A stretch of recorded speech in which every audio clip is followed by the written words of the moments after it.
I sell pronoun pins, and this is how I make my backers. I like to use cereal boxes or whatever thin cardboard boxes my friends will give me. Disassemble those, and then I stamp them. This job used to take me about 3 or 4 hours because I would hand stamp each one with a lino block I carved. Now I've got this stamp. This whole process took a half an hour.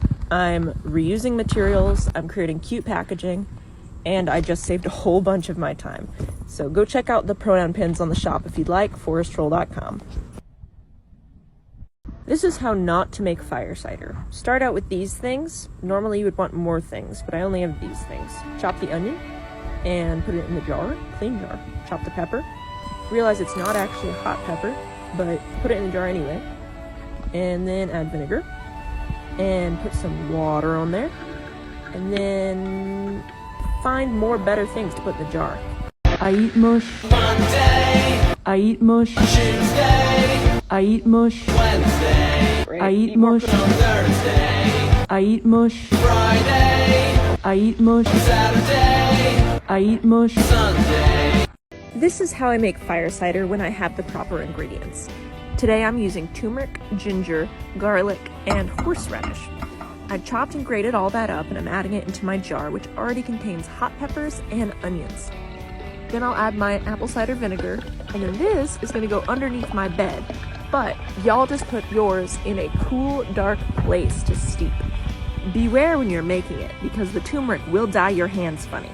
And how the gentle wind beckons through the leaves as autumn colors fall, dancing in a swirl.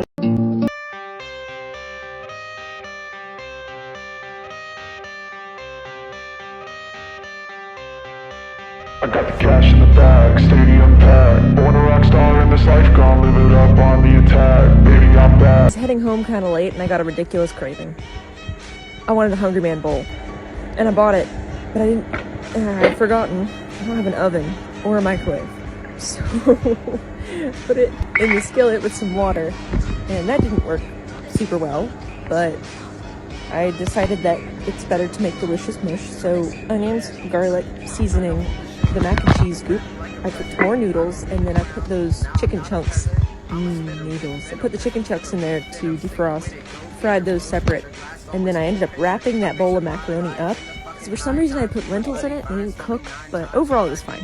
I don't see anyone or know anyone who is gay who is happy. I just don't. It's a miserable lifestyle. It's a promiscuous lifestyle. It's a dark lifestyle. Good morning. Here's your daily reminder that people suck and you're going to get pissed off today. Don't cuss nobody out, don't fist fight, and don't go to jail. You got this, bitch. Good luck.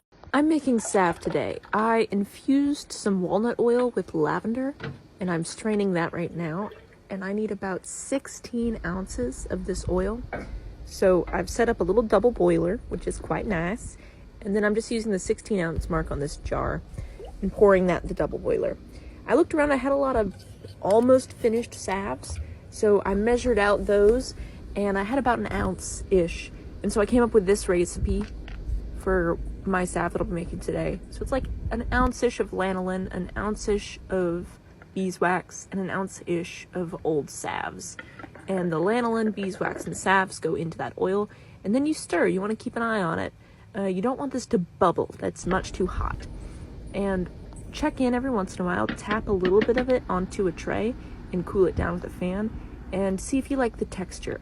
If it's too stiff, add a little more oil. If it is not stiff enough, add a little more beeswax. And when you really like it, pour it off into your containers. I wanted to do a batch with a little more beeswax, so I poured a couple of jars and then I added more beeswax. And you can see it's a much stiffer salve now. And those just need to sit for an hour-ish, and you've made some lovely salve. Pour slow so you don't get gunk in your salve. After the time is up, you'll have some really lovely salves. Make sure that you label your jars, because even if you made it and you think you're going to remember what you put in it, you're not. Have a full recipe list writ out somewhere, and then you can do just a little simple recipe label on your jars. Enjoy, y'all.